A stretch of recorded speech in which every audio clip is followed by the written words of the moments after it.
control of your timeline. The past is what made you who you are today. Embrace it, let it go like an exhale.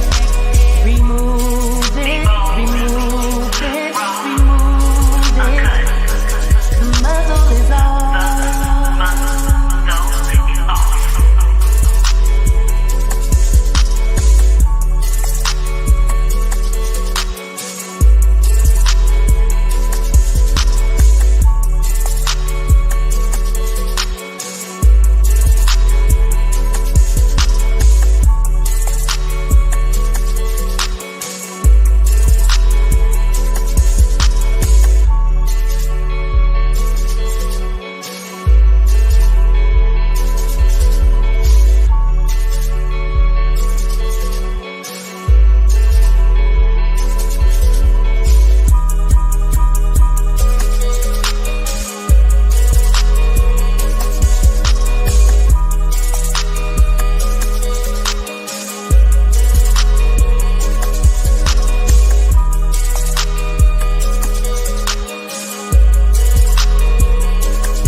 What's going on, everybody, and welcome to the Muzzles Off podcast, where I'm your host, Nakia Monet. Dre, you faded to black. I'm gonna need you to. I don't even. Boom. There we go. Nah, I'm here. I was trying to share it, but your thing is not public. It is public. Oh, I was just trying to. You probably share it from. I don't know what page you're sharing it from, but share it from. The Muzzle is Off page. Either that or my page. That's what I was trying to do. I'm looking at. Oh well, we'll figure it. It should be public. I don't know why it comes up like that sometimes, but I'll figure that out. Anyway, hey y'all, hey, we are here on the Muzzle is Off podcast. I'm your host, Nakia Monet. We got Dre right here.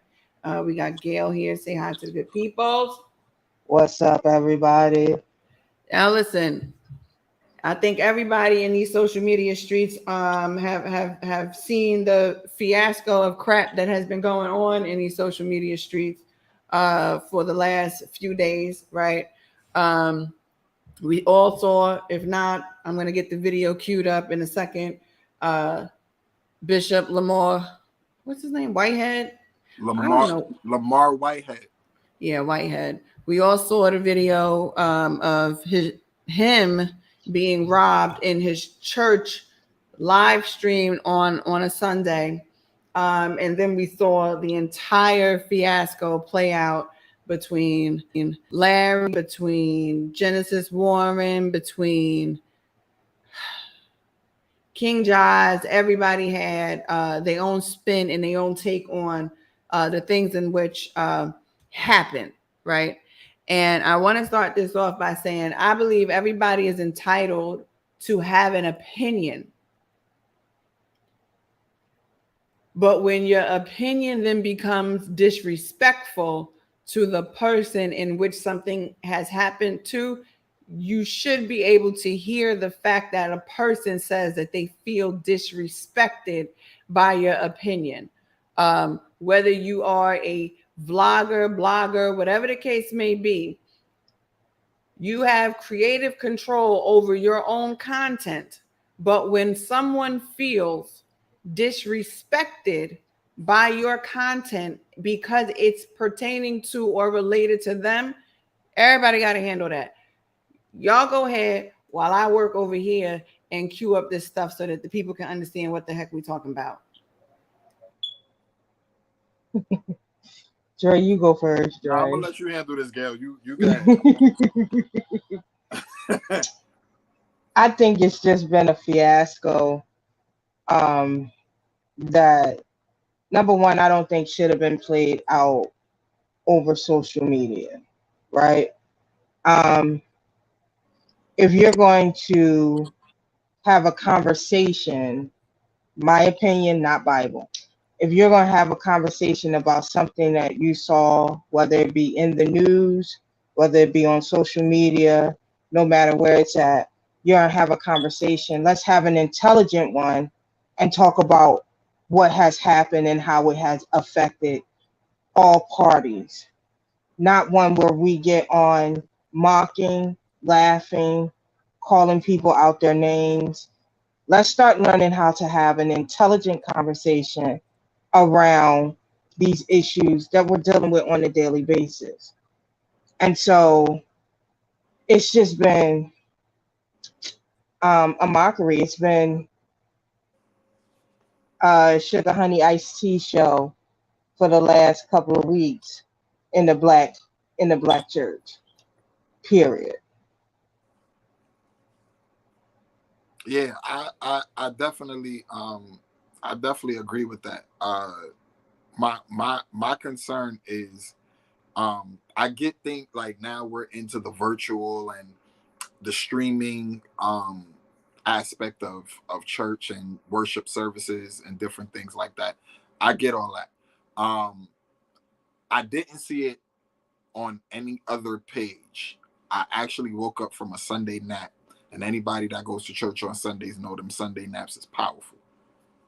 I woke up from a Sunday nap, and a friend of mine helps out at the church. But when I scrolled on social media, that was the first thing that I saw. I didn't see it from Larry Reid. I didn't see it from Shade Room. I actually saw it from the Bishop's page. This is before he's the one that posted it. I saw it from his page first. When I saw it on his page, I hit a friend of mine that I know that helps up there, and my instinct was to call him just to make sure he was good.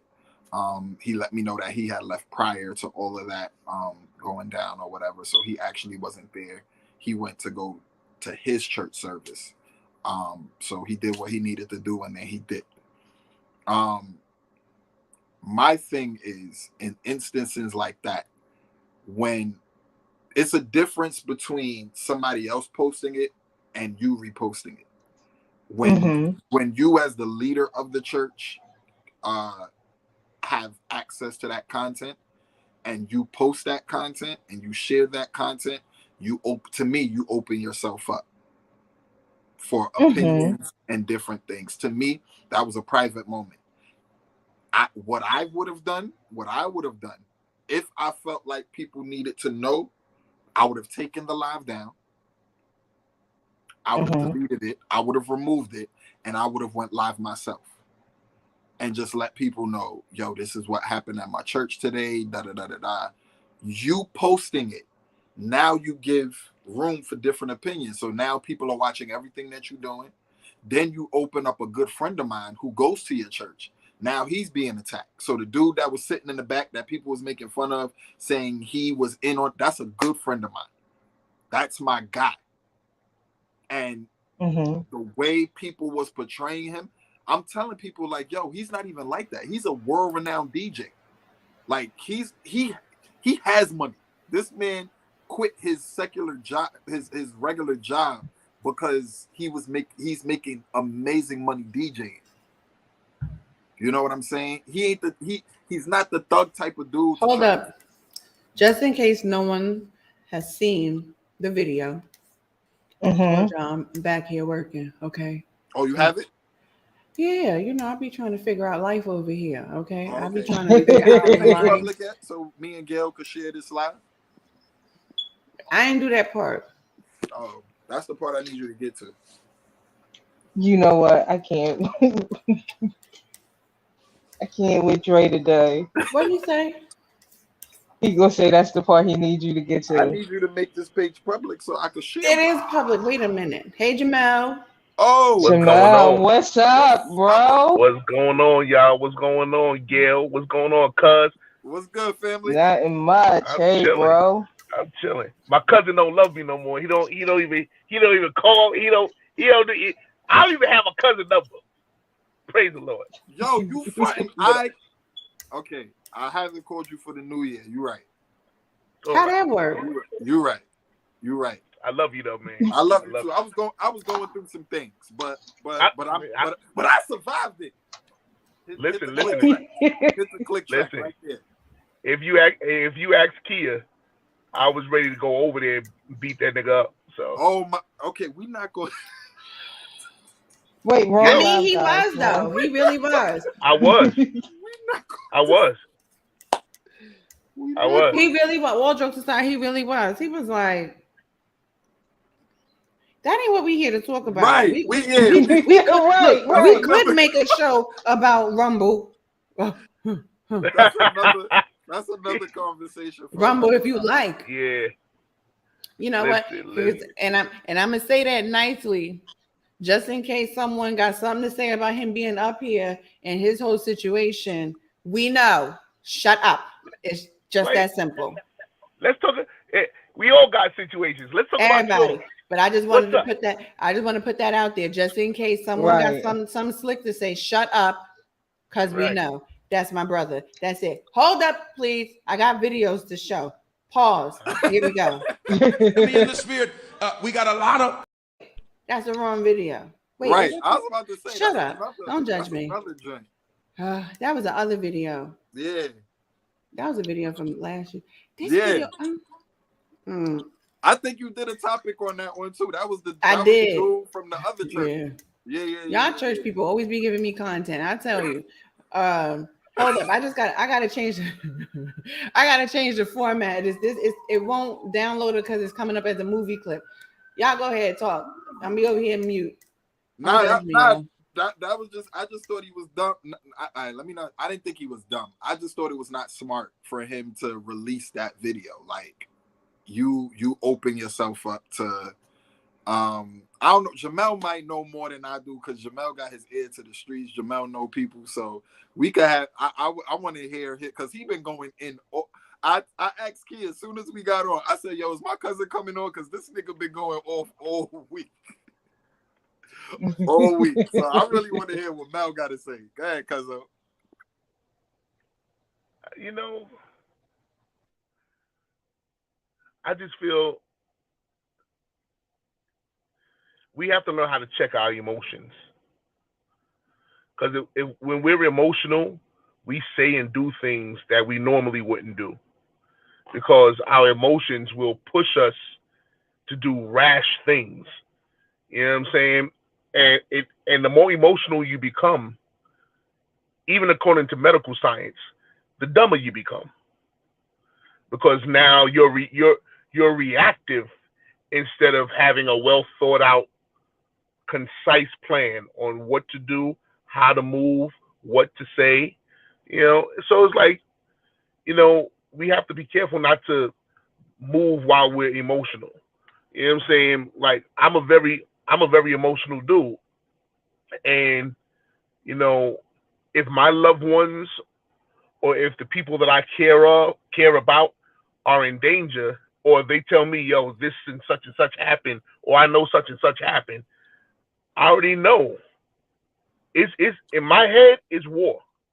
But I don't think you're emotional. War. I think you're passionate. I wouldn't call it emotion. Passion is an emotion. Okay. Passion is an emotion, you know. Okay. So, you know, it's just the whole thing of when we allow our emotions to lead us, is always going to lead us into trying to do a quick fix. You know what I'm saying? Because it wants to be immediately satiated. So we have to, you know, just like, all right, I'm not trying to, I see what's going on. I need to take a minute before I act, because if I act, I'm going to cause more problems for myself than I would if I would just think. Think about what I should do. Think about what I should say. Think about how I should, because, you know, there's a lot of situations in my life where, you know, I was like, yo, I'm just going to beat this nigga up, or I'm just going to hurt this person. I'm just going to, and if I would have did it, I'd be sitting in somebody's jail or possibly dead. So it's just like, yo, you know, we have to be careful not to be led by our emotions.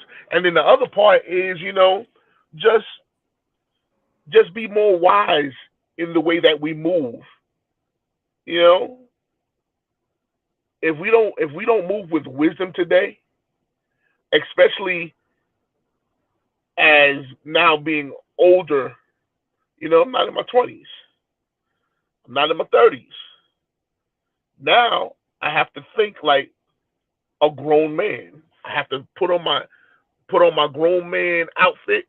Like, all right, it's time for me to really move like I'm grown. It's time for me to move like I have accrued some type of maturity over the time. Because if I don't move that way, again, I can put people in danger as well as myself.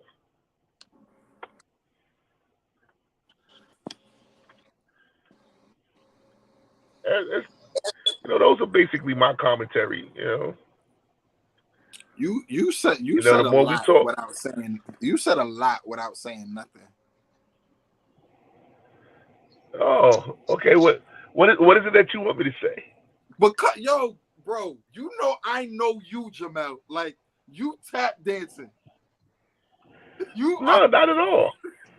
Nah. So, what is it that you want to hear, my dear cousin? Nah, you were going ham, bro. I was watching your post. Was I going ham or was I just stating truth? No, it was the truth. But I'm just saying, like, you had a lot to say. Yeah, man. I had a lot to say about a lot of things. So, But see, it just happened. Yo, he's being very cautious with his words. Yeah, definitely. Are you running for political office that you didn't tell me about or something? Because you. Oh, not at all, man, not at all. Never. But my thing is, number one, I am moving cautiously because he is my friend. It's number one. So I do want to move cautiously, but I definitely don't want to. I definitely also want to move in truth. You know what I'm saying? And the truth is that we have to act with more wisdom and less emotion. Because if we don't, we'll have our whole families in places and in situations and positions that they really don't need to be in. You know what I'm saying? But what you're talking about is having emotional intelligence, which is something that is not taught. And a lot of times we move, I wouldn't say let's not operate in emotion, because sometimes that teaches us to suppress rather than express and deal with it, right? That's just my tidbit. Yes, do we need wisdom? We do. We need wisdom to move throughout this world right now. Dre said something. Dre said that he would have took the live down, and then issued a statement afterwards and everything. I think I don't want to say what I think. This is the Muzzle is Off podcast. We say what we think. We ain't got to be a mix of our words, because Jamel being a word processor. Okay, so this is what I think. I think he was trying to move ahead of the story, because around his name, there has been so many stories swirling. So I'm going to leave it up, right? Let the people see what happened. So, and then he made a live right after it happened, stating X, Y, and Z happened at the church today, yada, yada, yada. But let me leave it up so the people can see what happened, because before they called me a scammer and they called me this and they called me that. So that possibility could have been him trying to get through ahead of the story before other people put their spin and their narrative out there. But they called him that regardless, because even when he posted, and I'm glad you brought that up, Gail, because my whole thing is why is grace, why is forgiveness, why is any of that centered around our theology, yet we're the only ones that don't practice it? because you better talk about it. Because my thing is, what number one, the man already paid his debt to society. He went to jail. So what he paid his debt to society. And my whole thing is, there's a lot of y'all church niggas scamming anyway. Y'all lying on y'all taxes, claiming kids that don't belong to y'all so y'all could get. So because he's a man in position or a man in power, whatever. But anyway, what does this have to do with what happened before? What does because my whole thing is, all right, granted, I may have scammed. I don't know the story. I don't even care, honestly. Whatever that situation was, he went to jail for it. He paid his debt to society. My whole thing is, there was a gun put in the face of his wife and an 8-month-old baby. Even if you don't have any compassion for me, have compassion for my wife and my children are innocent. They have nothing to do with this.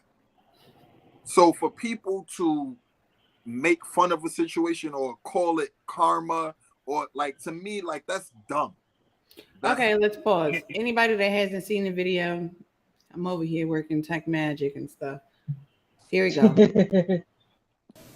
How many of you have lost your faith because you saw somebody else die what you about to go through? Yo. All right. Yo, all right. Everybody stay still. Nobody move. Nobody move.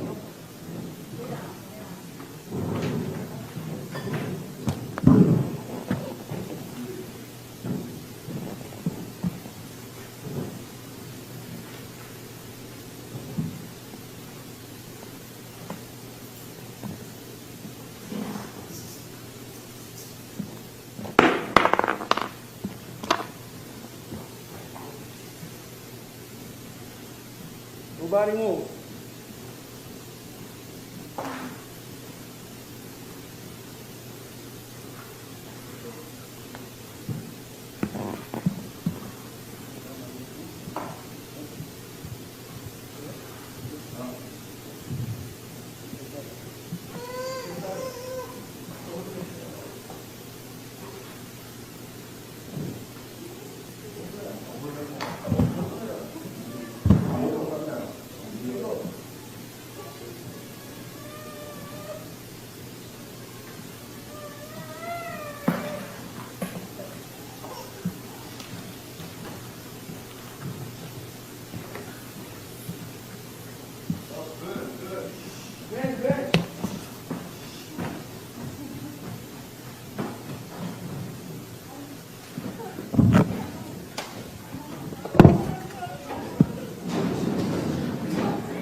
Come on, hustle. Hold me. Nico, go. Oh, God. Please, Nico. Stay there. Just stay. Don't move. Come here. Come. Go to your mom. Go. Oh, Jesus. Just stay there, okay? Come on, Jalen. Just don't worry about no fucking iPad. Come on, it's an exit this way.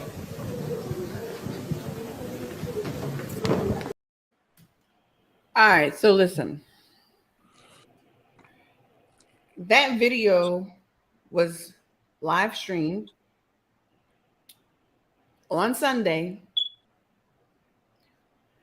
The commentary has been a lot, and it's been mad heavy, to be honest, right? The commentary has been that was fake, it was staged. He owed $350,000 and he's $350,000 in debt. He did that because he needed to pay debt off. There's a lot that's being said about that video, right? Now, the heated exchange that took place had a lot to do with that video and commentary that vloggers were making concerning the video. Okay. Now, because I believe in all types of honesty, we have all pretty much seen a lot of the commentary. And the problem that I have with some of the commentary is the fact that at the end of the day, whether you believe the robbery was real or not, you should have some ounce of respect somewhere in your bones to not joke so fast about something that happened to someone else, right? That's the problem. The problem is it's as if we don't have common decency in order to understand that there are some things that we might not need to joke about so quickly. And I think that's where we're going. Y'all correct me if I'm wrong. Yeah, Agreed. Yeah, I was definitely offended about a lot of the jokes that I seen, and a lot, you know, people who follow me, they seen I've been putting up posts where I'm genuinely really trying to leave that street side of me alone. Like I'm really like trying not to but it's things like that. It's comments, it's jokes that make you be like, yo, y'all niggas is clowns. Because if some of y'all was in the same situation, like y'all would fold. Some of y'all will probably be crying. So for y'all to sit there and try to play I Spy and First 48 detectives and all that, like y'all doing too much. And I, you know, when me and Gail was talking backstage before everything was happening, she said something like, yo, at the end of the day, whatever the situation is, it's gonna play out. You know what I'm saying? One thing I know about a liar is that, yo, eventually they're gonna forget their lies. You know what I'm saying? So as we're talking about this, let us see. Let's play what I'm actually referring to here. Y'all let me know if y'all can hear it or not. Hold up. And I'm the host of Larry Reid Live. Can y'all hear it? Yeah. Okay. And I'm also the senior pastor of the Reformation Church of Atlanta. That's what's being discussed online. I happen to have conversation. Genesis says, so hey, Melmore. You coming up there with your tight pants and your booty videos that they took one of the chains from him that was inside of his robe. How would someone even know that was there? So that made me think that it was someone that he knew. And then he came out today saying that he's giving away $50,000 for anybody that knows who the robbers are. I don't know, Larry. It just seems kind of weird to me. Or maybe he's trying to maybe flex and show us that he has money. I'm not understanding, but I'm gonna tell you something about the streets of New York, baby. They know how to produce a man. I'm gonna tell you that. The streets of New York know how to produce a hustler, Larry. And all of the cars and the money and the flashy clothes. To be clear, I like him because he said he's in real estate. And so I think that's amazing that you can turn your life around and provide for your family. But it kind of looks a little, I don't know. I felt bad for laughing. I really did, but something in the milk ain't clean. Okay. Now, I can't help but be real and be honest. I wasn't going to say anything, but you just said something. Let me tell you this, Jim. You know my spiritual father, right? Yes, and I Yeah, so I was coming to New York, and he said, I want you to meet somebody. I said, okay. Actually, I met on FaceTime. You smiled, you have pretty white teeth, dark skin, good skin. I said, who is this? You know, the bishop done that. I said, oh, these lips are so greased. I said, who is this? Okay, we need to stop right there and understand that this man was just called a sissy by another man. Press play. Wait. I was about to just say, before he even knew who this person was. Right, before he met him. When Bernard Jordan introduced him to him virtually, he said, "Who is this sissy?" A man being called a sissy after he just got robbed. Let's play. And so, but then when I got around him, it was the very opposite. I mean, he was well put together, but he was very homophobic. He was very traditional, believe it or not. But most of them are homophobic like drag queens. But anyway, most people that are homophobic like drag queens. And let's play. And so he was very flashy, and the whole conversation was about his money, how much money he got, how he dragged his former wife. Well, she done that online, so this not. I'm not telling you nothing you do not know. But it's still up. I mean, he dragged her because she was trying to keep her from seeing the children and stuff. He always told me, I got 4 kids, but 2 of them I can't see. It's a narrative. You know, he had this thick Bible. He was showing us in the middle of Times Square. You know, all these. And I told my bishop, I'm telling you what I told him, and I don't know, Bishop may get mad as well. Because this was behind Don't put me in that, because no, you're not. You're not. You're not in it. But I can't help but be real. Yeah. So I said, Bishop, this one here, my exact word, this is what I'm saying. I said, something in the milk and clean. And so then later, we went out to eat with him and his beautiful wife. She was pregnant. She's gorgeous. Yeah, we were sitting there eating and talking, laughing, and we got into these conversations. And I just got more of, and he was a nice guy. He was very nice. He treated me well. He was very kind, But I told him, because he was talking about gays, he called them the F word. And I said, you know what? That there, I can't get with that. And I'm not saying this because I'm one, because that's what he was trying to say. Everybody, he's not going to work for this. I said, then why he keep talking about his money? I said, and where does it come? He wear a lot of chains and stuff.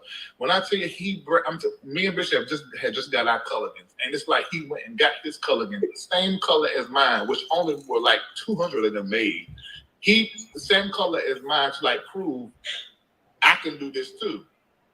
And we had all these rings and all of these diamonds, which many of them in my, I'm not trying to hate, but if you're gonna wear diamonds, make sure they BS. So if you can pay that much money for them. Yeah. I'm looking at all these clouded diamonds, and so so many on his neck, and he wearing even on this civic attire. I'm like, so why is all the conversation about your money? Why is you constantly showing your money? Where is it in your life that you feel as though people are not recognizing who you are? And I think he has street cred and maybe some cred with some rappers and some industry people, but the church does not embrace him the way that they would embrace somebody who has the money that he has and da-da-da-da. But when I seen this here video, and I looked at this backdrop of look like sheets, Larry, and I said, now we got a problem, because if you're rich, you can take $100,000 and buy you a whole new backdrop for the church. I said, this don't make no sense to me. Larry, I was crying. When I seen that, I was screaming to the top of my lungs. I said, Lord, everybody in my subdivision gonna hear me. I'm telling you. They had me weak. Lord, I'm sorry. That's why I texted you and I said, I'm probably going to hell. I can't stop.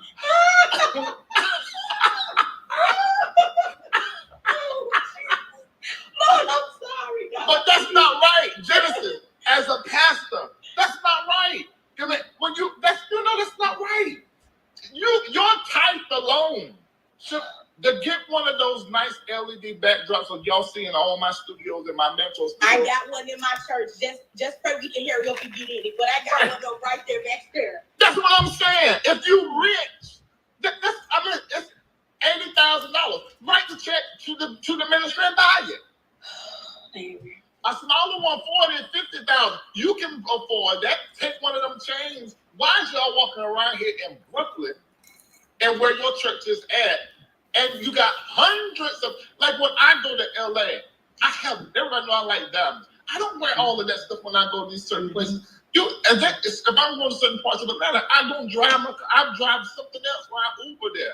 Well, Larry, I'm still ghetto. I'm still a little ghetto, and the Lord, he doing something in me, but I'm still a little ghetto. See, you see these, like this right here, still costume jewelry. This was like $9.99. You see what I'm saying? So even though, no, seriously, like I have some tennis bracelets and things like that are authentic, but I don't know. I think a lot of times people are very showy because of that rejection that they're still battling. But the truth of the matter is that when people don't care for you, they just don't care for you. And I think that's why he's offering $50,000. I got $50,000. I'm putting up. Well, why? Like, why? Take that 50 grand and like you said, buy you these screens. We got to do better than them thumbtacks that's in that shit that's coming on the wall. I tell nobody to get Boy, it's crazy. Okay. What Lisa said my mother made. I'm down here letting by myself. Can't nobody tell me what to do. Oh, God. Okay, now, what I love about you that you're a businesswoman, now tell me on our website, in the chat, put it in the chat thing and request help. And let's, you got thumbtacks on your background and you're a multi-millionaire. Bishop, that is funny now, Bishop. I promise. If it was my church, you could laugh at me and I wouldn't laugh at you. I promise. As a matter of fact, Hey, Bishop. How you doing? I'm doing pretty good. You upset that I was laughing? Nah, and I'm not upset about anything. You guys have your prerogative to say what you want to say, but when you are turning what happened to my church into a laughing stock, that's what I have a problem with, because I gave you nothing. Let me say this. What I did not show, and I didn't show it on purpose, but what I did not show was when Larry got down on the floor to imitate how Bishop Whitehead looked when he got on the floor. There's some things I'm not going to show stuff like that because at the end of the day, when you are faced in certain situations, you don't know how you're going to react, right? So I'm not showing that. Nothing but respect and nothing but honor when I met you. I treated you with nothing but respect, nothing but with straight integrity. And you want to sit here and talk about that I purchased my coloring when you bought yours. I never even knew you bought your coloring. I bought my coloring over a year ago. And when we both met, and let's keep it real, Larry, when we both met, when we was in Times Square, you said, oh, shoot, I got the same color coloring. I didn't even know you. I just met you. So why would I purchase a truck like you have? I don't understand. Like I don't understand. And then, young lady, I don't know you, but when you sitting here talking about have thumbtacks on the wall, no, those are backdrops. Those are step and repeats. Okay. And let me tell you, I purchased a church. I own a church. I own a whole block, and that's a temporary church right now. I own a whole block. Okay. So at the end of the day, you guys are coming at me. And after what my church just went through, and y'all sitting here laughing and making a mockery of it, and you want to talk about, hold on. You want to sit here and talk about cloudy diamonds? Nobody talking about your diamonds, brother. If you feel that your diamonds is better than mine, so be it. So be it. Okay, no problem. Then you wanted to talk to me about our discussion about. You don't have to be angry. I'm not angry. I'm not angry at all. But at the end of the day, when I'm looking, my team sends me your live, Larry. I never disrespected you, brother. I treated you with nothing but respect and integrity. So from where this is coming from, I don't know. So please inform me. Please inform me. Number one, it's opinion. You're viral. my job is to talk about what is viral. I did you a favor. No, I don't need no favors from you, Larry. But my question to you is, you do though. Larry, excuse me, ma'am. I don't even know you, ma'am. All right, so you can just stay out of this one. I don't even know you. All right, I don't even know you. You're trying to include yourself into this. You need to go and get some weight loss if you want to get. If you want to get, sir, yes, sir. If you want to see and laugh about what happened in my church when we got armed robbed, you're fat. That's what you are. You're a fat slob. I don't know you. All right. We can really get like this, all right? You're not gonna laugh at the situation where a gun was pointed at my people, where a gun was pointed at. I listen to it. I listen to it, all right? I listen to it. So I don't even know you. Number one, I don't know you. I don't know. Don't give me no props and laugh at me at the same time. Don't give me no props and laugh at me at the same time. Yeah, let's go there. Let's go there. Let's go there. Let's go there, Biggie. Let's go there, Biggie. Let's go there, Biggie. You're a liar. I'm a liar. Let's go. How am I lying? Biggie. Biggie Big, not Biggie Smalls, but you're Biggie Big. You are quote unquote all right. Bishop in the Lord's church. That's right. You have seen my face on your timeline before, and if you say you haven't, you're a liar. I don't know you. I don't know you. I don't know you. I do not know you. I do not know you. But at the end of the day, when you come here and try to talk about me and I don't know you at all. And at the end of the day, when I come on and I'm listening and I'm seeing you laughing at me, I'm sitting here, you laughing at me. I don't even know you. And then Larry, you want to talk about, hold on. And Larry, you want to sit here and talk about, hold on. Larry, and you want to sit here and talk about that I spoke about homosexuality. Hold on, ma'am.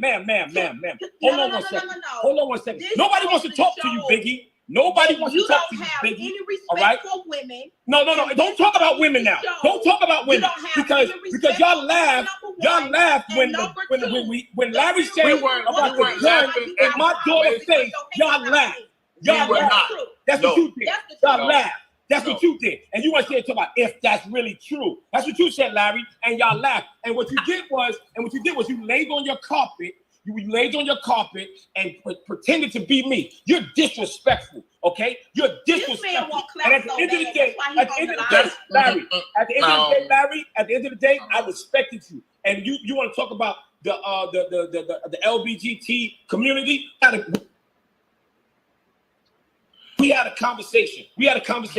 And my position was that I preached the gospel of Jesus Christ. And I'm not, if homosexuality is an abomination. No, you're mean. You're mean. What are you talking about mean? How am I mean? I'm not mean. You're mean. Hold on. You're mean. You're mean. Because at the end of the day, y'all sitting here laughing at something that 4 gunmen could have took my family life, and y'all sitting here making a mockery of it, all right? We are not. This big blimp right here want to sit here and talk about women, all right? And you want to sit here and validate homosexuality because you just admitted that you're a faggot, all right? That's on I didn't I tell y'all? Didn't I tell everybody?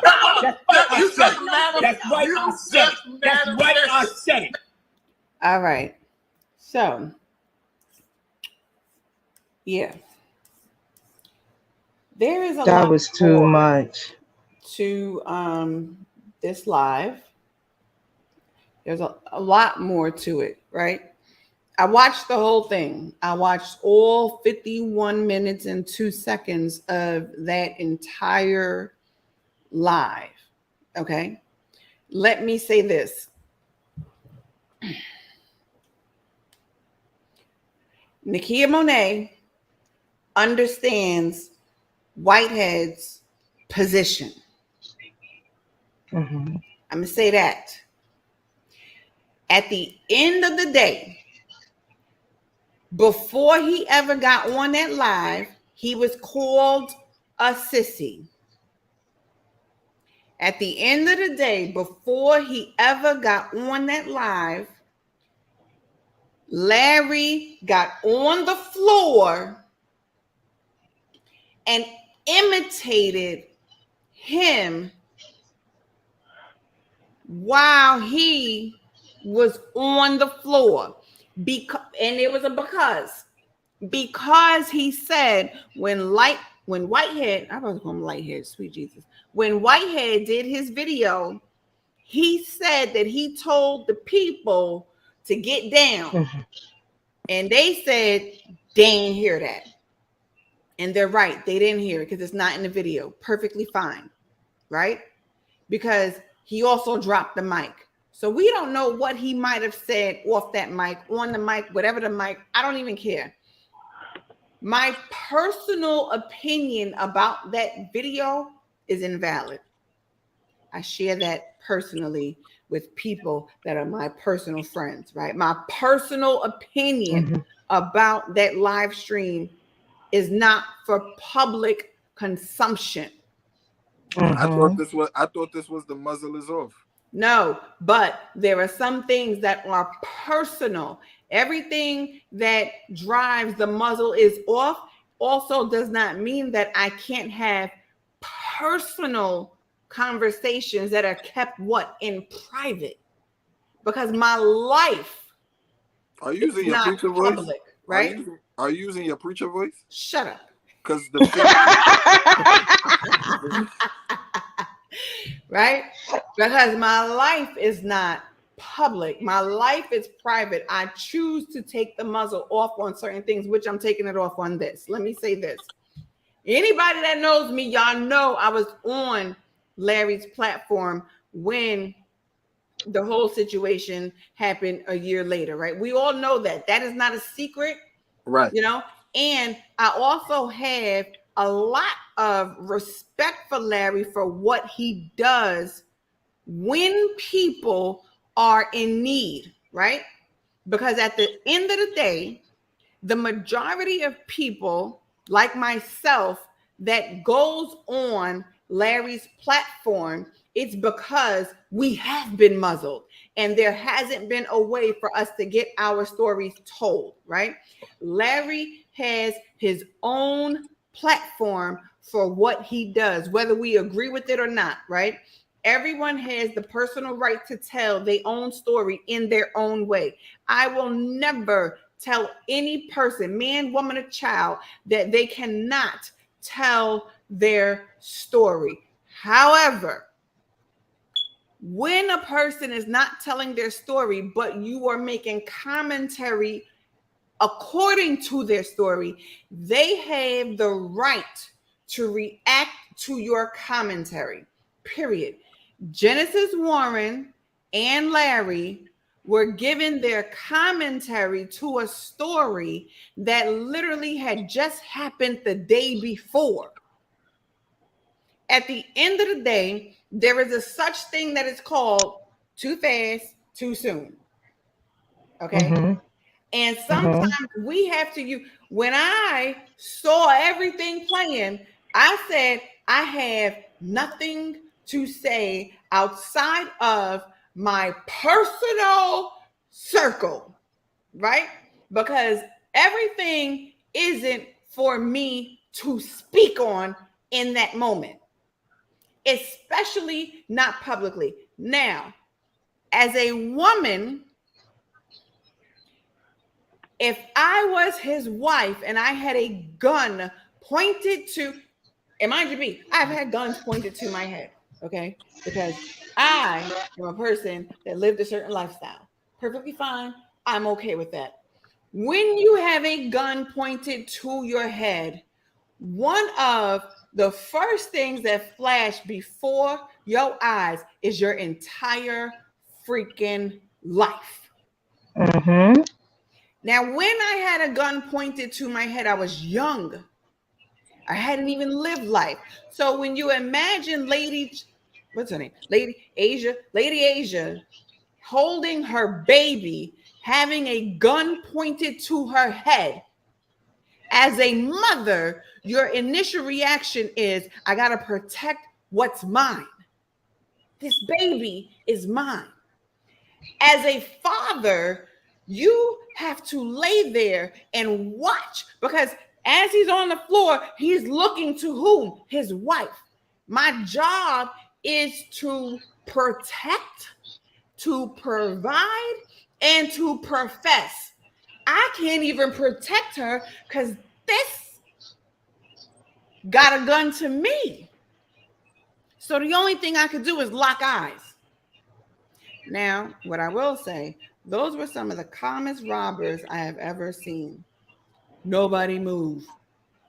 Sir, ma'am, sirs, if y'all watching, y'all need to find a whole nother career. Because being a criminal ain't for you. I ain't never seen that level. Y'all dropping jewelry. You got to go back and pick it up. He already done got his jewelry. Yo, dumb self was off to the side. Then you go back over there to go recheck him. He tell you he good. Then you go running off. Y'all are dumb. Y'all not the best criminals out here. That's number one. I'm just going to put that out there. Y'all not the best criminals. Y'all probably need a whole nother career. Just saying. However, you got that off in a church. Okay. We understand how and why you got that off in a church. However, for the amount of jokes, whether you found the situation funny or not, whether you found the fact that this is an entire backdrop, whether you found the fact that he has a backdrop but drives has $400,000 worth of jewelry on, drives a whatever the hell car they were talking about, because I don't really care about none of that stuff, has cloudy diamonds, no diamonds, whatever the case may be, whether you found all of that strange, it was too soon. It was too fast. It was too soon. And then what you attempted to do was then make this about the LGBTQ plus community, fat shaming women, right? Molestation and rape, right? So now we want to drive the narrative away from you making a mockery of something that happened to him, his wife, and his church family. We're going to drive it away from that. And now we want the LGBTQ plus community to get all up in arms and be upset. Now, what I will say, if Bishop Whitehead happens to stumble across the Muzzle is Off podcast, because he definitely was on here a year ago when he was running for Brooklyn Borough President.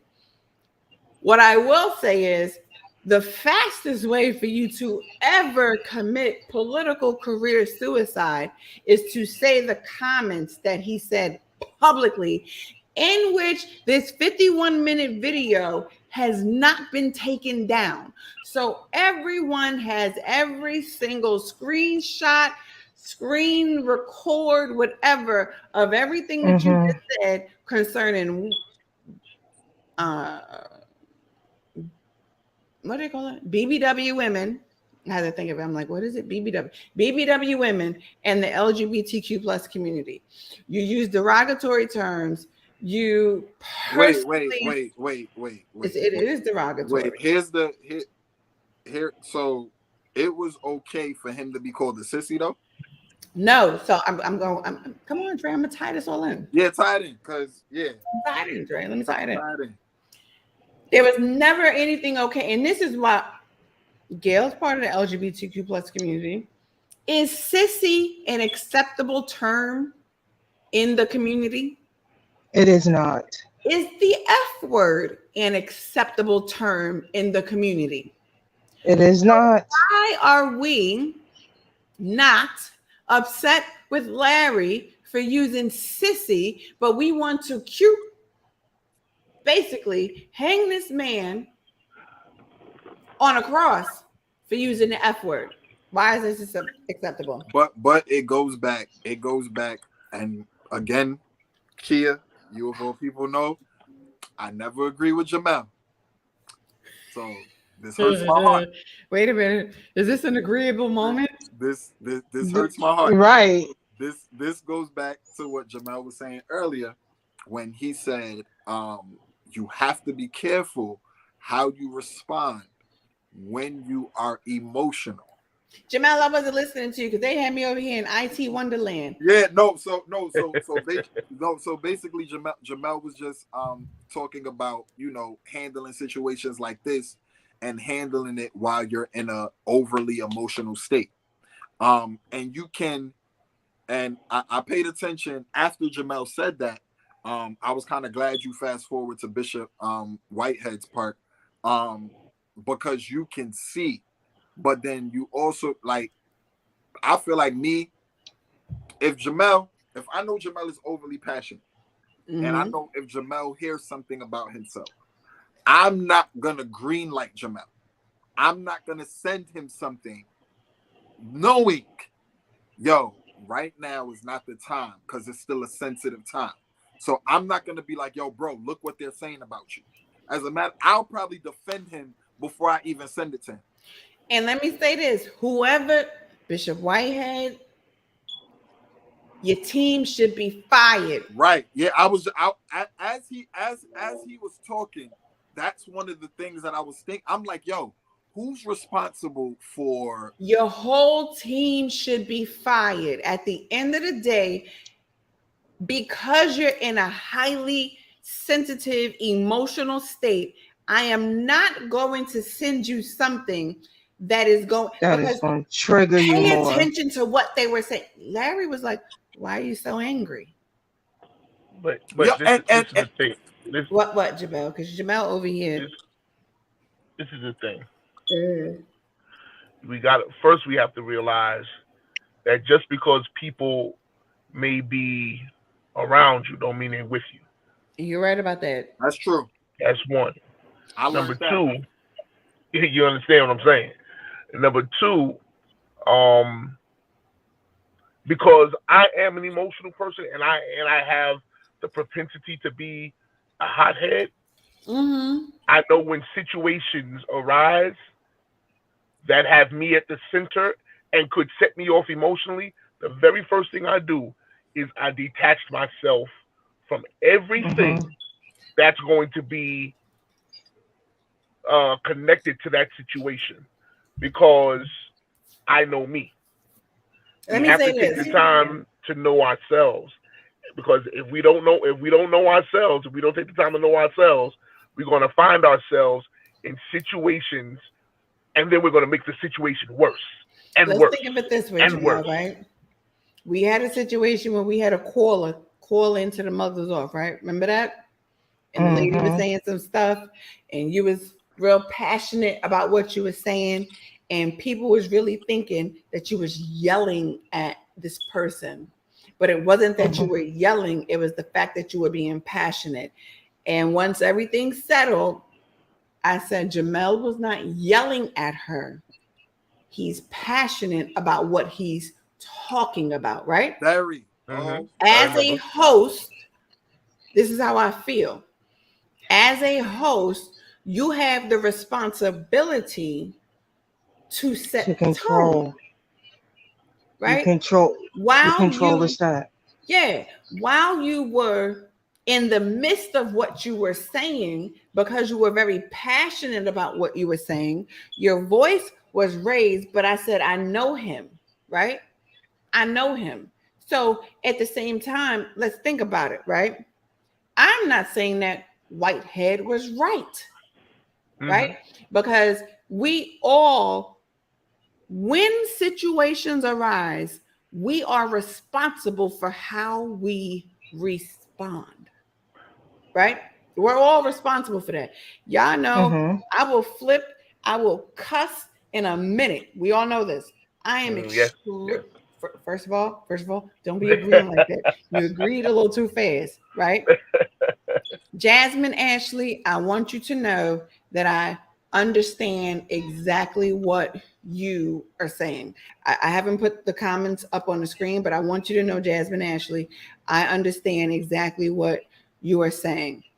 What I am saying is this, right?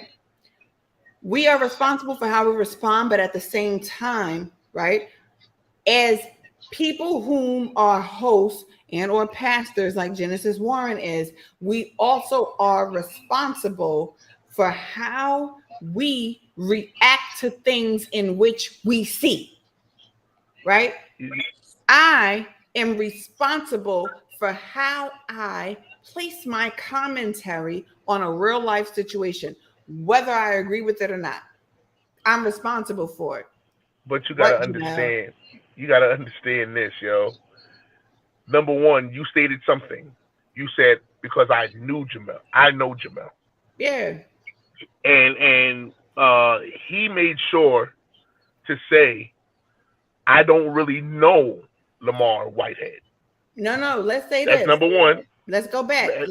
Let's rewind.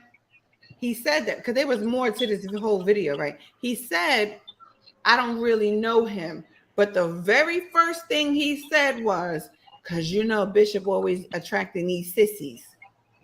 But that's let me tell you something. One thing I'm learning, again, that was a personal conversation. He should have kept personal. Yeah. You know what I'm saying? Because that may have been your first. We all have first impressions of people. It doesn't mean that we say it out loud, but we take our mental notes. He should have kept that to himself. He was not wise in exposing that. That's number one. And number two, it also depends on how he desires his show to be viewed. Does he want it to be salacious? Does he want it to be something that's exciting to the gossiping ear? Because that's where he's making his money from. That's so how the way he's presenting his show is how he wants to market his show. And he's wise enough and he's a trained, I believe he's taking psychology. He knows how to control the narrative. You know what I'm saying? If it gets too out of control, he's a great spin doctor. You know what I'm saying? So he's doing what talk show hosts will do, especially when they're trying to get their numbers up. You know what I'm saying? Which I'm okay with. With my thing is with Whitehead, if I could talk to him right now, I would say, bro, you can't control I don't care about it.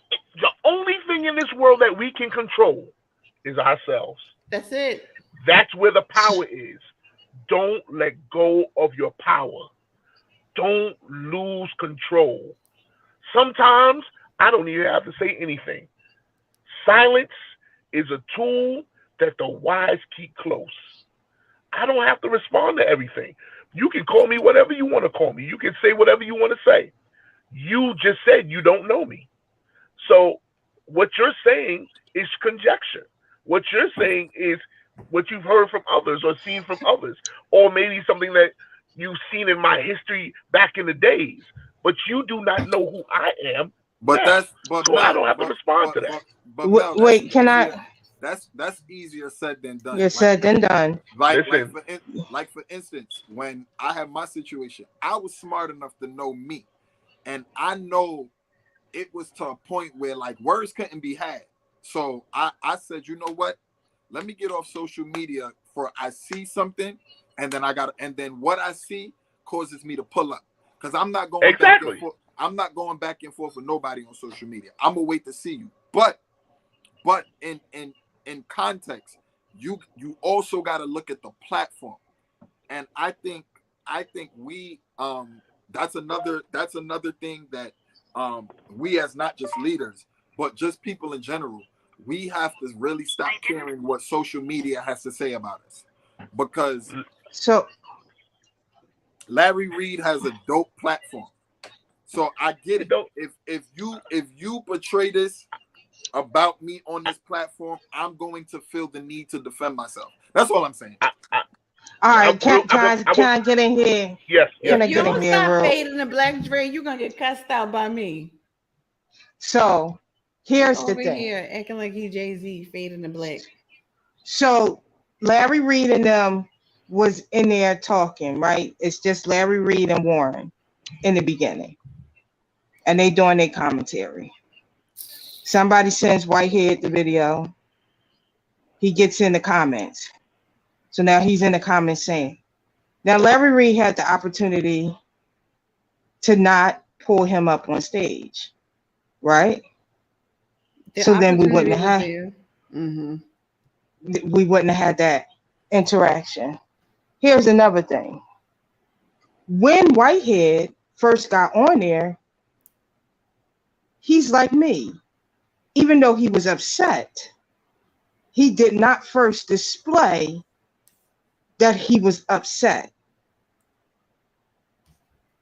Because a lot of times, like I said before, suppression is not always good.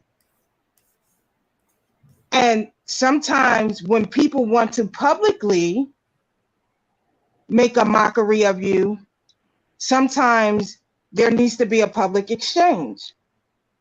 Just my thoughts. It's not Bible, but my thoughts. And so Larry Reid said, the first thing he said, man, you mad at us for laughing at you about the tax? Larry Reid then say, hey man, are you okay? Hey man, are you fine? How's everybody in the church? He didn't say any of that. The first thing he said, oh man, so Larry knew exactly what he was doing, and he was pushing buttons on purpose. And sometimes when you purposely push somebody's buttons and I'm backed up in the corner, what's the first thing I'm going to do? I'm going to either swing or bite.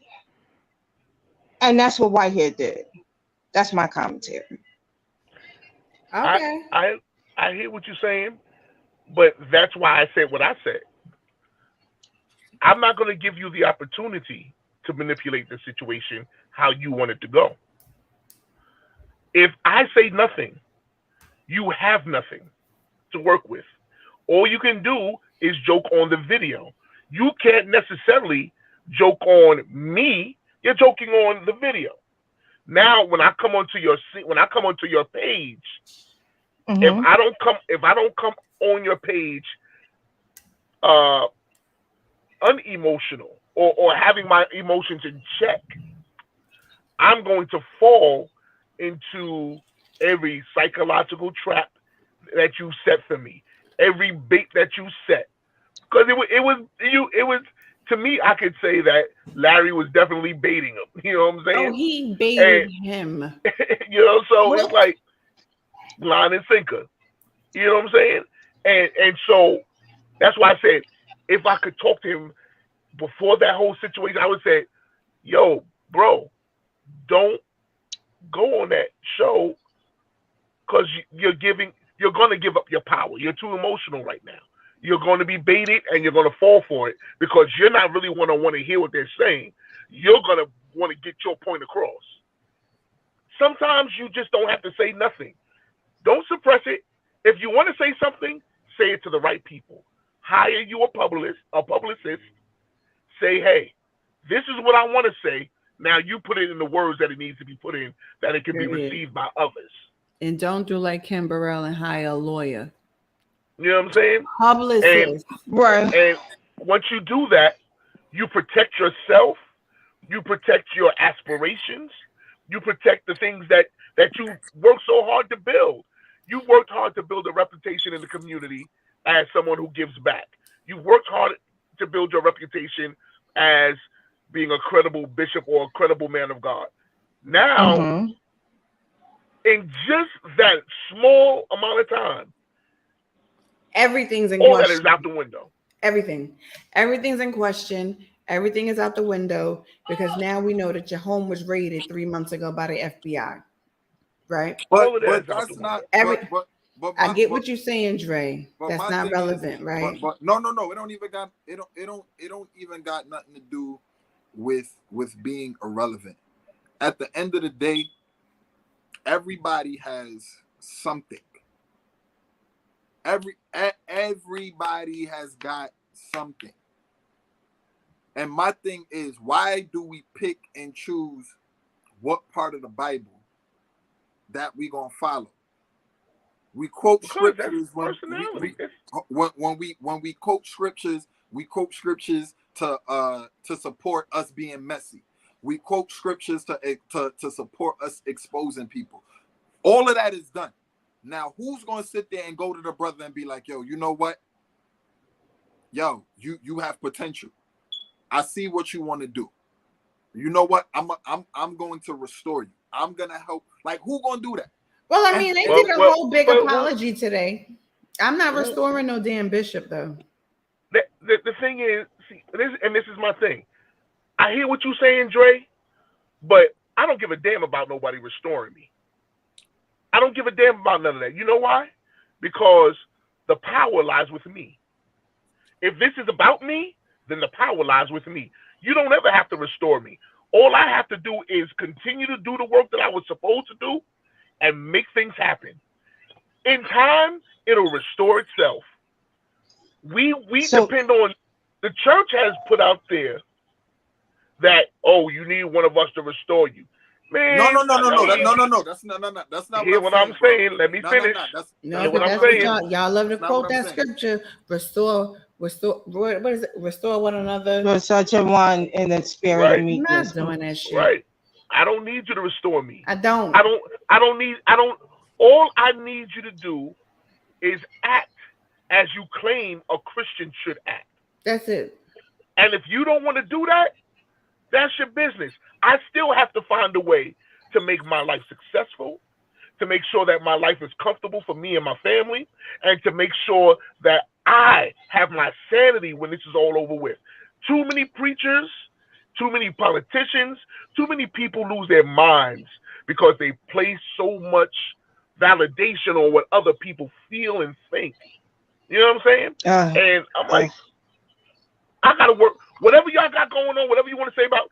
Let me tell you something. When that girl was going around talking about, yeah, Pastor Jamel is this and Pastor Jamel is that and Pastor Jamel is this. What girl? I didn't have to worry. I didn't have to say nothing. You know, this was like 4 or 5, 6 years ago. 6 years ago. I was dating a girl. You know what I'm saying? And of course, did we have sex? Sure enough. You know why? Because I'm a single man. That's what single men do. So we had sex. Men have sex. She wanted to know if we could be in a relationship. I was like, yo, let's talk. Let's see where it goes. She didn't like that answer. She wanted a yes. And in turn, she projected all of this stuff. And I didn't have to say a word. You know why I didn't have to say a word? Because my reputation had already preceded me. People were like, nah, he's never done that. All the years he's been here, he's never done that. He's never done that. And people also know that I don't hide about having sex. As you should not. That's why half y'all niggas running around here impotent now because you ain't having sex. Some of y'all need to have sex and be free. Shoot, I'm free not gonna hide that. That's a natural human situation. You know what I'm saying? It's unnatural not to have it. It is unnatural not to have sex. We're gonna talk about that. I'm about to we stay on topic. So wait. We all listen here. It's gonna be on topic. But also, it comes down to the fact that you have to realize people will try to go into your past and use it against you. People will try to say all manner of stuff against you. And you just gotta be man enough and grown enough to be like, so what? I did it. I'm in either I have paid my debt to society or I'm in the process of paying it. My question is, why are you so worried about it? Why are you trying to bring it up? What is it that you're trying to hide? What is it that you're trying to conceal? I can't stand by putting me on feet. Like, yo, I could care less with. As long as my kid and my family got my respect, everybody else, thank you for it. If you don't give it to me, it doesn't sway me none. Because the people that matter, you gotta just focus on the people that matter. My family matters. My loved one matters. Other ones, do what you do. I mean, Jasmine, technically, I get what you're saying. Some is sex in the same sex, but Gail up here and she be sex in the same sex. So we not biased against the people that sex the same sex. I'm just putting that out there. We not biased against the people that sex we sure enough do sex the same sex and enjoy it. Oh. And never mind. And this is turning into after dark. I'm not doing this. Oh, she said no, but okay, Jasmine, I get what you're saying. They do be Listen. So here's the thing, right? Back to Whitehead and Reid, and here's my issue.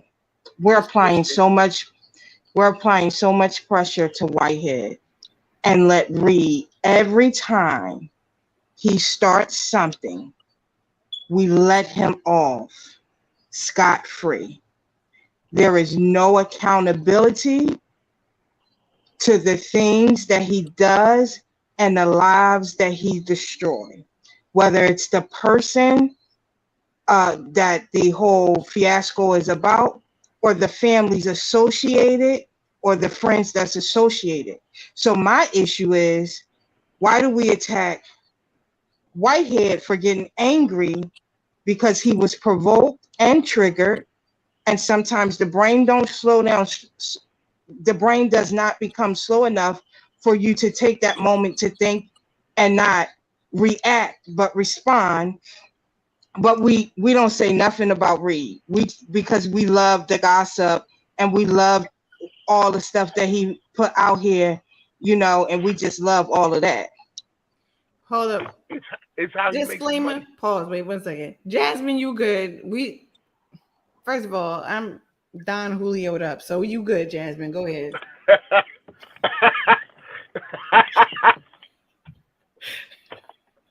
it's that's how, when you realize that's how that man makes his money, then that's how you make your money. And guess what? You're gonna make your money. And if I'm the butt of the joke or the butt of the story at the time, that's it is what it is. That's how you make your money. And this is where self-accountability comes into play, because at the end of the day, right, this is the thing, right? Whitehead should not have gotten on that Instagram live. When you know that you're highly emotional about a situation, let them be clowns in their own right, and let you maintain your composure as opposed to getting out public. Whether I agree, what in the whole hell? Gail, sorry, mute your. Sorry, look, you're Gail. Mute your. I'm sorry, it's muted now. I said that like I was whispering. Gail. No, but what I'm saying is that we cannot allow. And Gail, I know you don't agree with this. It's perfectly fine. I know you're a psychology major, and I'm okay with it. I personally believe that I cannot give you control or power over my emotions. Period. That's what I believe. I believe that the minute I give that to you, I've given up of myself. And I ain't doing that for nobody. Now, granted, there are certain situations that arise and my mouth just goes before the glory of God, and y'all gonna catch all of this Capricorn heat. Trust me, I know it. However, for the most part, I really do try to maintain my composure as it relates to certain things. Whitehead, at the end of the day, he had no business attacking Genesis Warren's weight, period. I don't believe in that. Whether you felt that she was mocking you or not, you called her Benjamin Franklin. Why not? Wait. I laughed so bad that I got sick. Wait. Now, I don't know the culture, but where we come from, in Brooklyn, New York, where we learn how to roast niggas. But he called her Benjamin. Hold on. Once you violate, it's a wrap.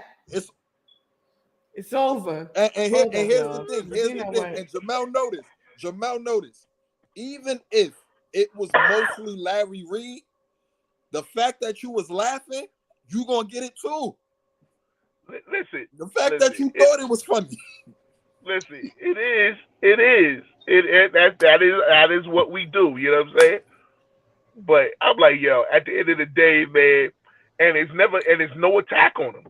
I just want my man to know the power always rests with him. Nobody can do nothing to you or say nothing. If you give no reaction, nobody has nothing to work with. The power always lies with you. You know what I'm saying? Handle your business behind the scenes and make sure that whatever needs to be done to prove your innocence just do you. Because in this case, you don't have to prove an innocence. You were violated. You were robbed. You were the one that they came into your church and held guns to your. You don't have to say anything. All you got to do, publicist, Go to the police, let the police do their job. Sit back and take care of my family. Everybody else don't have to know what's going on. Everybody does not have to know what's going on. Quick. Gail's opinion is that Reid ruins what she said. That is not Nakia's opinion about Reid's platform. My personal opinion, as one whom was on the platform, although he has hidden my video due to whatever reasons, right? However, I don't believe he ruins anything. I personally believe that if you put your shit out there and he picks it up, you ruined your own shit. That's what I feel, right? Gail's opinion is Gail's opinion. So, Shala Walton, I just want you, I hope I said your name right. Yeah. I don't want to not say your name right. But that's Gail's opinion. Yep, that's definitely my posting about some damn erectile dysfunction. Nigga, we ain't even talking about erectile dysfunction on this podcast. Who excuse me, wow, someone trolls. Older. Trolls. He's probably from It sounds like a bot. Trolls. That's all. It sounds like a bot. So let me address that. Yes, that is definitely my opinion about lives being ruined, whether it's the people who the story is about, or the other people who or the other people who are attached to the people who you are talking about the story. And hip hop has been attacked when they did stuff like that, and so has TMZ. So they have said things about all of those things. I just believe that sometimes we more supportive of gospel and trash than we are to facts and truth. And I'm just being honest, and it's my opinion. It's nobody else's opinion on the stage. But that's why this is the Muzzle is All, and I can say what the hell I want. First of all, okay. Wait, what I missed? No, we was addressing because Gail said that Larry platform be ruining people's lives and families and shit. So I was saying I am personally not of the belief of that, but Gail had to address how because the person asked the question. She said if Reid was more mainstream, we wouldn't say he's ruining lives and families.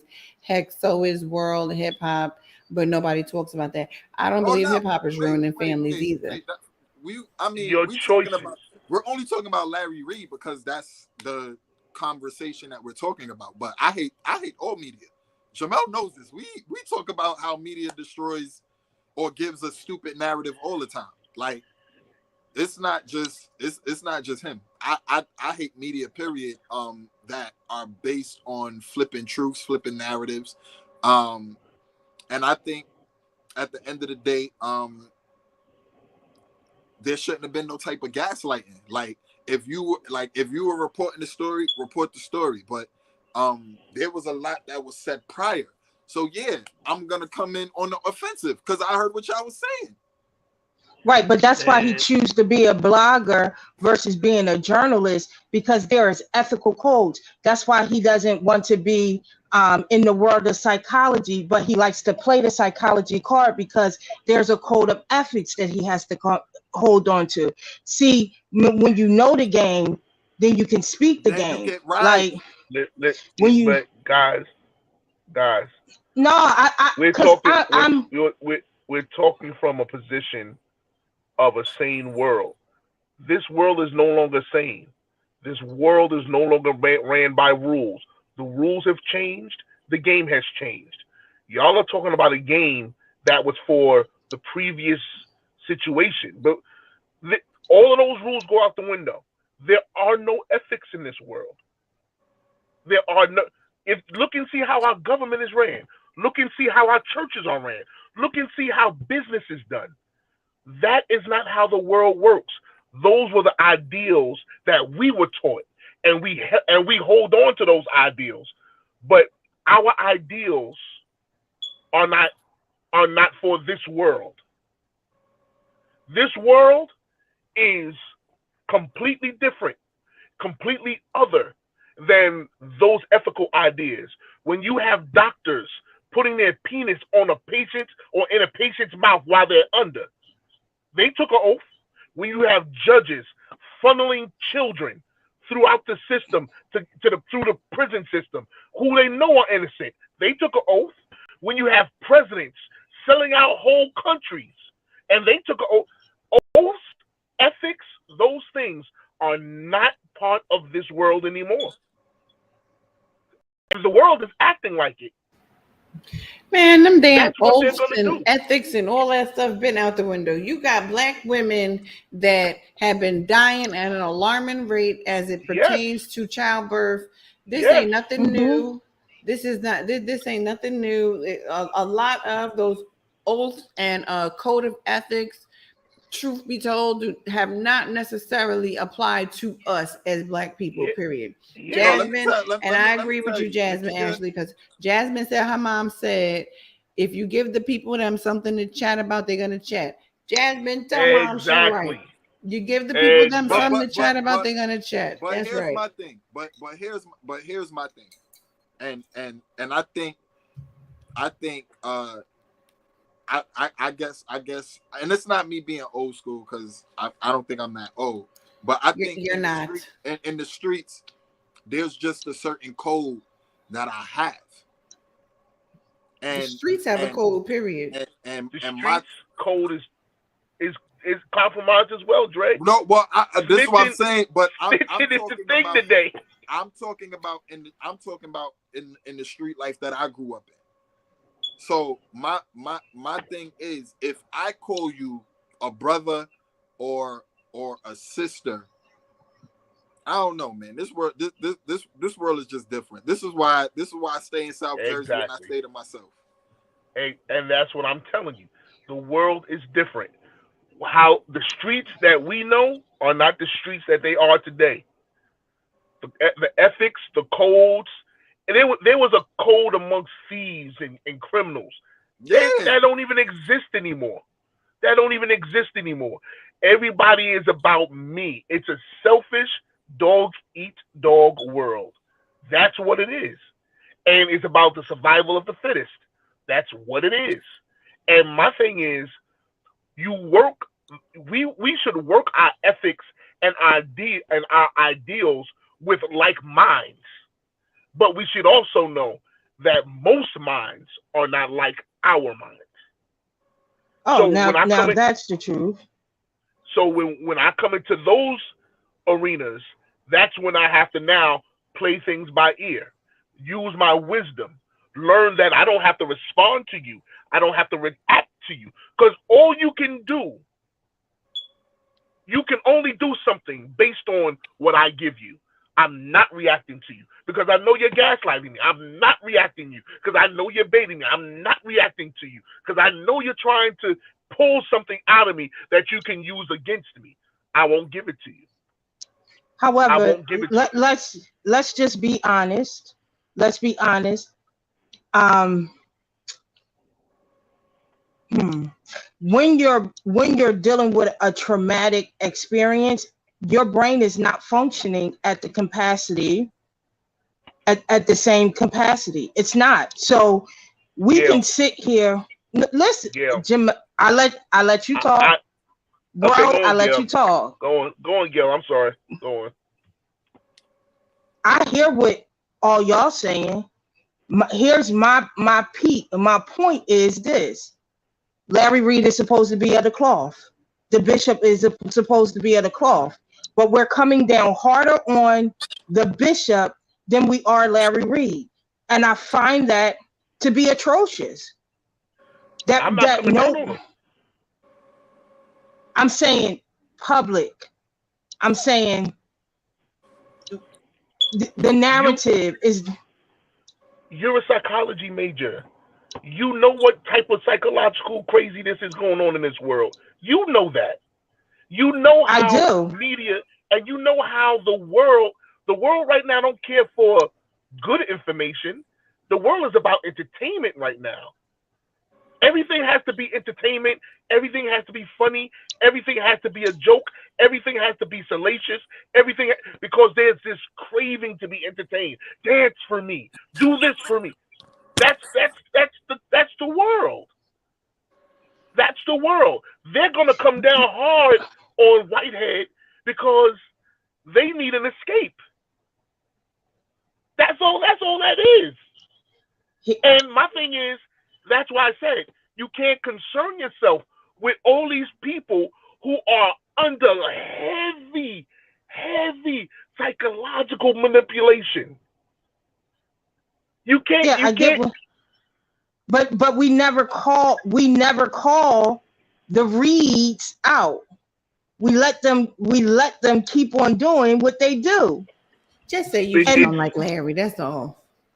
You know I don't. I don't like him. This whole thing is because she don't like that whole thing. She don't like that whole platform. She don't like that. Hey, I hear it, because I don't agree with Larry on a lot of things. But guess what? I understand he's doing a job that's paying him and paying him very well. It's not so he's not gonna stop because I say you shouldn't do that, and I'm standing on my moral platform. He's looking at me like, nigga, I'm paid. And what I got a house here, a house there, a house there. I gotta take care of my kids. I want to leave my kids something. He ain't worried about us. Larry ain't doing nothing but Larrying. He Larrying. You know what I'm saying? Yeah. And for me, we just have to let people be who they are. Who they are. That's it. Because as long as I know who you are, I know how to carry myself when I get around you. Yeah. Now it's different if I don't know who you are. Shut up, Gail. Let me tell y'all this. We about to end this live. My cup dry. I ain't doing this no more. Nah, it's fun. It's funny you said that, Jamel, because a situation happened where a certain pastor was trying to put out something about me, and one of my pastor friends hit me up and was just like, "Yeah, that's negative. I know him. He don't even move like that." And I think the thing is, when you're open and honest and transparent about who you are, that leaves no room for people, you know what I'm saying? So there's things people say, and I'm just like, y'all still talking? Like, what? I've been said. I said that about me. Why are we still? Let me find out. We need to have a whole The Muzzle is Off podcast with Dre telling his good story. Look, if we do that, the people going. Let me explain something. Because I'm to the point now where I'm ready to drop names, dates. I don't know. And times. Drop names, dates, and times. But I'm feeling like. Let me tell you something, cuz. I'm going to tell you just like this. You should be ready. You know why? Why? Because guess what? I'm not going to be the only one bearing the burden of your bad information. If you're going to say what you're going to say, I'm going to come out and show you just exactly. If we're going to tell the truth, I'm going to tell the whole truth. So help me God. And I'm going to help me God. And I'm not going to worry about none of y'all, because ain't none of y'all got the power to do nothing with me. I wish you would. So let's just do it. And this is where, and the truth of the matter, that's where I'm at as far as The Muzzle is Off is concerned, right? Fuck a podcast. This is about life. I don't care nothing about none of y'all feelings, your emotions, what you think, how you think I should have responded, how you think I should have acted, what you think I should have said, shouldn't have said, should have done, wouldn't have done, how you could have handled it this way. I'm going to handle it Nakia's way, period. That's what I do. That's part of the reason why this entire platform was set up, because we're so busy trying to control people and their emotions and their reactions and their words, which is why y'all had that big apology that took place today, right? Because the good bishop came out and he apologized for, his words and how he reacted and this, that, and the third. And I heard they was making fun of him for crying. Yeah, well, yes. Like a nigga, see what I'm saying? Like a nigga can't even like. Well, no, okay. because it turns into that situation. You damned if you do and you damned if you don't. So if you don't. Day, however, I'm gonna let that shit ride. Now, what I do believe is that part of his apology, maybe the tears or whatever the case may be, because we all know Whitehead has a very strong political aspirations. So therefore, when I have that level of aspiration, then I'm going to have to show some level of something, right? Whatever the case may be. I'm not here to judge people's genuineness and their emotions and their apologies and all this other extra stuff. But what I am going to say is that we have to learn how to stand in the truth of what we say, right? We have to learn how to stand in the truth of what we do, right? Y'all niggas damn near tried to freaking crucify me because you were cussing in the video. That's why every chance I get, I cuss on the Muzzle is Off podcast because I don't give two F's what none of y'all think about a cuss word, period, right? Because y'all tried to crucify me for saying cuss words. So I'm like, I just want y'all to know that these cuss words is still here to stay. I don't care about your opinion about a cuss word, right? Mm-hmm. That's Nakia though. That's Nakia. That's how Nakia reacts to some of y'all and y'all foolishness and the way in which y'all think, because your thought process is kind of stupid to me. And I'm just being honest. That's how I feel about the thought process of some of y'all and how y'all really feel and how y'all react. Because y'all think that y'all can control how someone's emotional outburst is going to be. You cannot control an emotional outburst, period. Indeed. Because when it bubbles up, it's bubbling. And however way it pop, it's going to pop.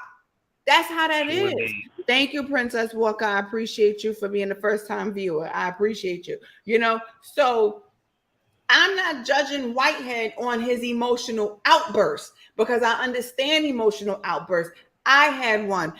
Every one of us have had one, right? But when you understand the character behind a person, for a person to have an emotional outburst and then you then decide to put out their personal information that you've held for how many ever months, and now because they had an emotional outburst, now I want to tell you the worst type of fucking friend I would ever have, to be honest. And it, when it's crazy you said that, because I didn't even hear that part of the interview. So when you played it, I'm sitting there like, oh, this nigga had a vendetta. Like he was waiting. Like he was waiting for this to happen. Then you went on to say, I'm not gonna do it. I'm not gonna do it. But then did it, and didn't just do it. Then did it. Did an interview with Tasha K and spread the fact that his house was raided by the FBI 3 months ago. Did a whole nother go live thing on the platform and spread what the ex-wife said, how he was abusive towards her, all this stuff. See, my whole thing is when we're not judging. I'm not judging. That's what I've been talking about. What I'm looking at is saying once he emotionally had his outburst, you then decided to then attempt to ruin this man's character with other information that you've had for months. But that's what I've been talking about. Listen. And let me say this, and it was very public because me and Larry had the same situation happen. I pay very close attention to when people get angry and then things start, next thing you know, you start telling certain stuff. Now, granted, how it happened was on someone else's page. It wasn't on Larry's public page. And I appreciated that, right? But we have to be very responsible for how we attempt to ruin someone whom, in my instance, I wasn't lying. I told the truth, right? Whitehead situation, that shit got to play out in the media. That's how I feel. Can I say one more thing? Go ahead, just one more thing, because then I'm gonna be done, because I need to. That's exactly what I was saying when I was talking about the ruining of lives that Larry Reid does. I was talking about the whole play out after that, not the first video, but the video after that. And I'm I'm not in my feelings like one of the people in the comments is saying. I'm just stating what I see going on. Whether his money. Let me say, I will say this. I don't believe, me personally, I don't believe Larry is in the business of ruining lives. I don't believe that. I believe what happens is that we all have a response when we are angry or when we are upset. Larry is not exempt from that, right? So when he gets upset, if he got something, it is going to be said. The same way how Whitehead said what he said about him, as far as, oh, you had nuts in your mouth. Whitehead said that. And we all know Larry was molested. Larry has been very open and honest about what happened to him as a young person, right? So I can't fully say in that instance, because I will say this, and one of the things that Larry said to me personally was, when that whole situation happened, he didn't put it on his public platform because he did not want that type of backlash for myself. But I knew I wasn't lying. So there was no type of backlash I could have because there was too much truth to what I was saying, right? Now, whether someone else decided to lie on me, that's a totally different story.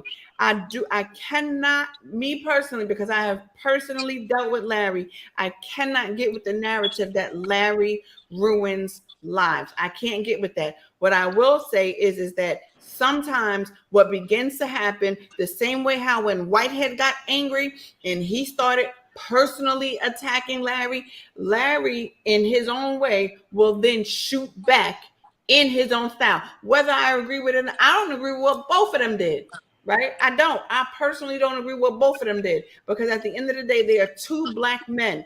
And one of the things that I can honestly say that Tasha K said in her interview with Larry, she said, the minute that man, as a Black, you were two Black men with one Black woman on that platform when they did their Instagram live. She said, why did you allow him to speak to Genesis that way? As a man, you could have shut that whole thing down, right? As a man, you could have shut that whole thing down. And that's how I stand on that stuff. You know what I'm saying? I can't say that Larry's out here trying to ruin life, because he doesn't. He really... to speak to Larry personally, you know his heart. His heart isn't in any of that. He honestly would wish not to have to tell those stories. Now, them stories that made him a whole lot of money, so it is what it is. Y'all niggas keep that man.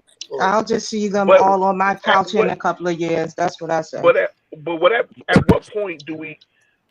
I remember growing up, and like I said, it's a different world now. Growing up, we have an argument. We have an argument. We say stuff. We say stuff. It is what it is. Depending upon the intensity of the argument, depends upon what is said. Depending upon the intensity of the argument, it dictates what is said. It dictates what is done. And at the end of it, the question is: now that we done did all this to each other, can we get past this? I think that's what they did today. So and that's exactly. But my thing is, what does, and I think it was Kia that brought up, or it was Gail, somebody brought up the fact of the ex-wife or whatever. What does hurt?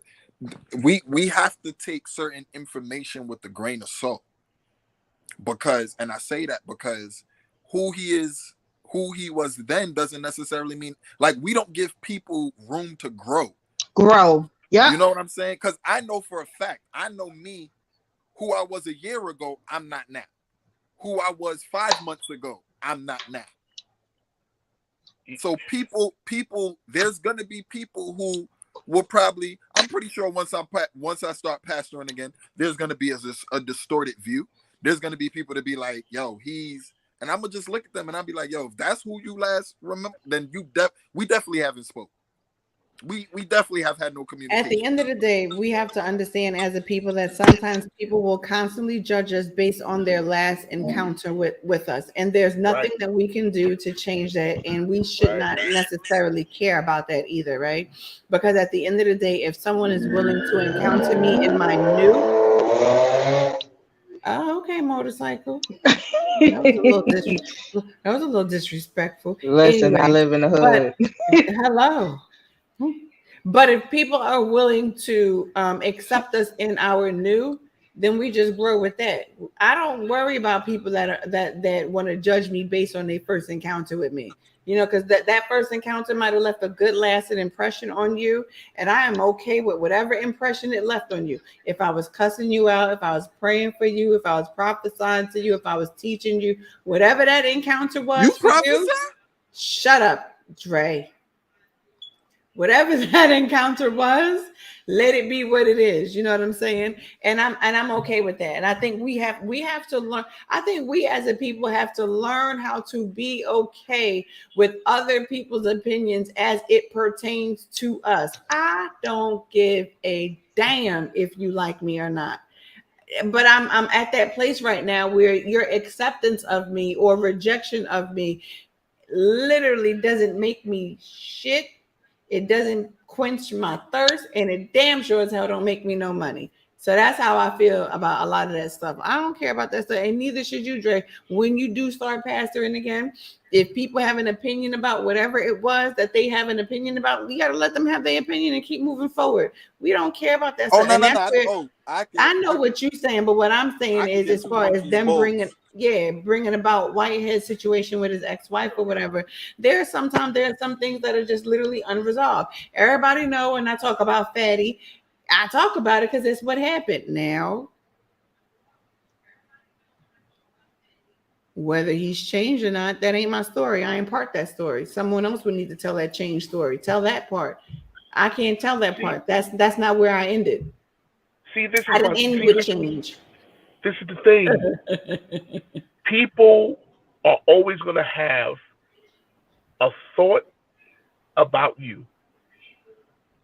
You have to come to the place where you realize that what people think about me does not matter. It's what I think about me that matters.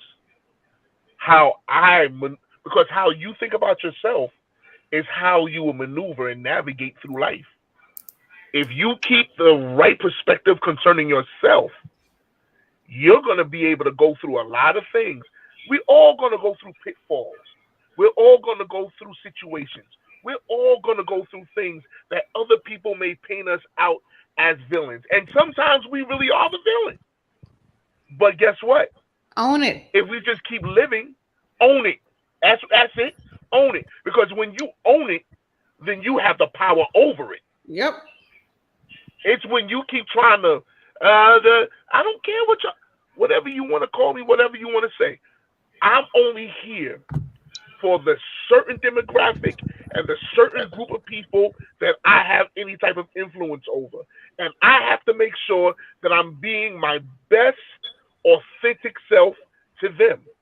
Now, and I want them to know, if you see me doing this in my life, it may be all right for me to do, but not right for you to do, because you don't have the same convictions that I have. Yeah, but that's not the stories, and that's not the stories that we're being told. But you know, but that's the thing. We control our own narrative. This is what I'm saying. We control our own narrative. No one else outside of our narrative can control the narrative, but us. Until we give them the control.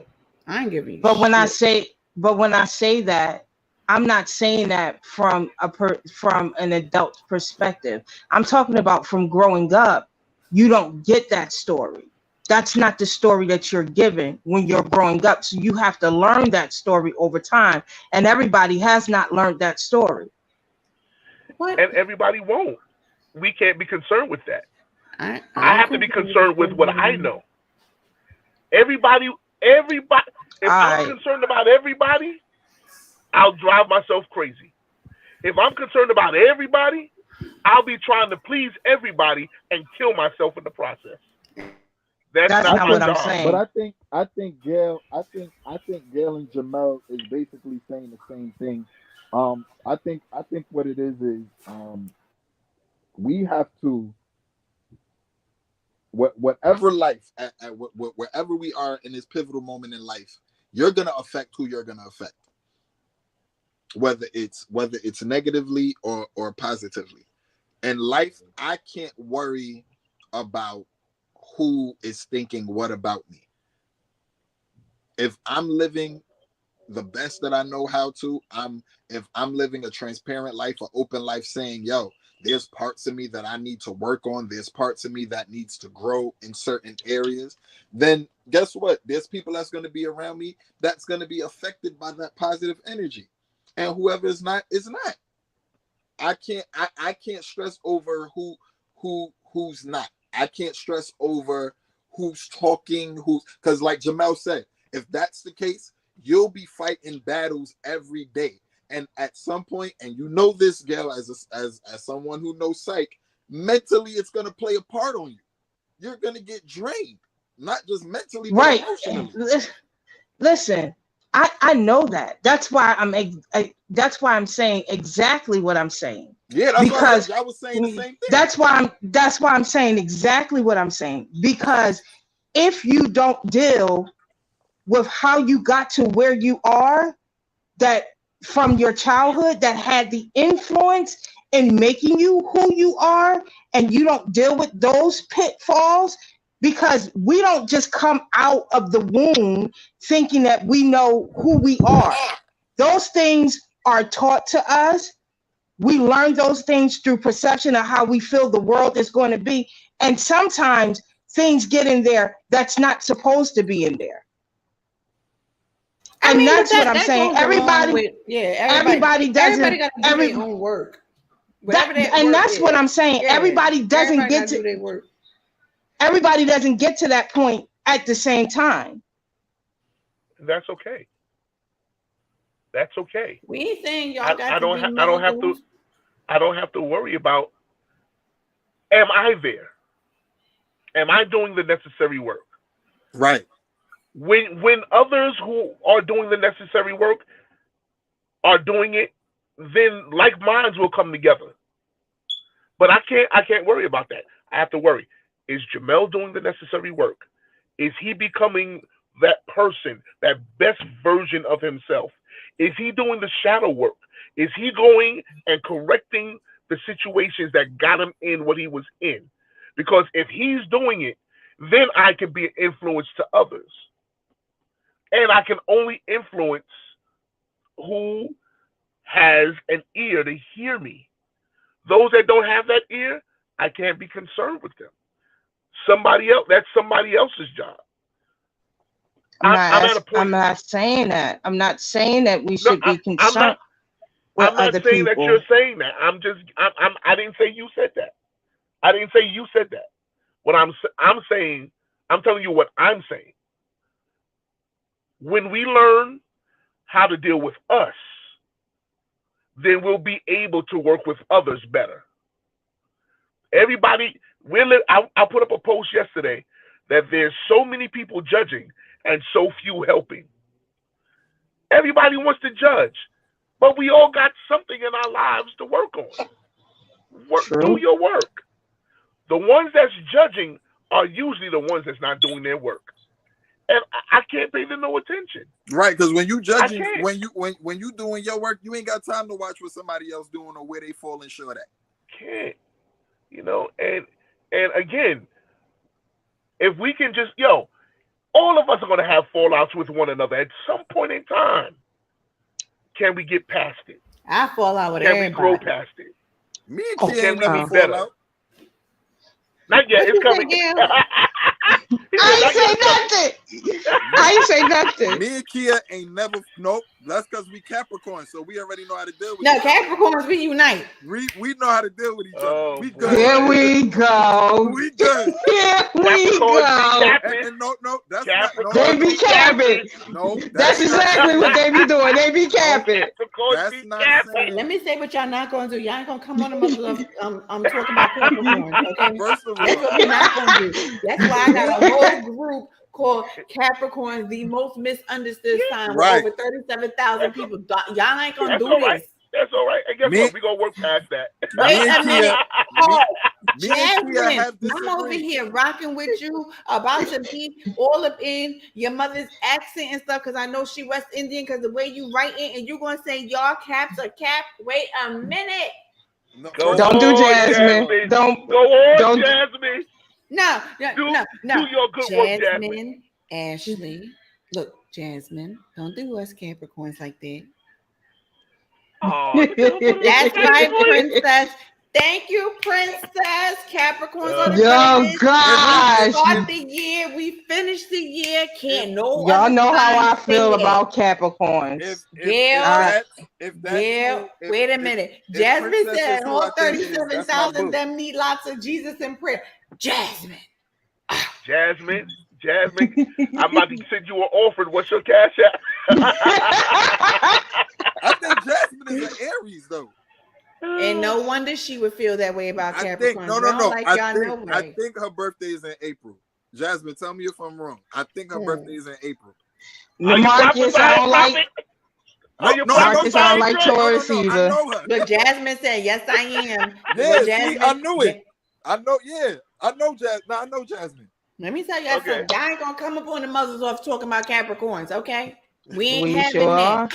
Princess, send me a friend request, Princess. We start and we finish it strong. That's right, Princess. You know what? Capricorns be capping. Y'all know y'all Capricorns be capping, and y'all wears me the heck out, and I tell you that every time. Don't get mad because we so good at it. What good at wearing me the hell out? Well, don't get mad because we good at it. You right. We caps and we be capping. And guess what? Y'all fall for it. Lord, y'all give me a headache. I don't fall for it. Not one bit. I laugh. I don't fall for it even more. Girls be like, I just be like, They be like, Dre, I thought you had I see it works. Look, that's why I was going to say that. Girls be like, I thought you had said. I said that? Me? First of all, Jasmine, Jesus did die for you know what? That's why the white people done told that Jesus' birthday is the 25th, because he a Capricorn in American these terms. You know what? I am done. It is time to go home. Jesus is a Capricorn according to when we celebrate his birthday, although he was born in the that Julio out of her hand, please. As long as you know, I'm just glad you put that little part on the end. Shut up, Jamel. You know he was born during the harvest. That's not the point. It's when we celebrate. He a Capricorn due to celebration.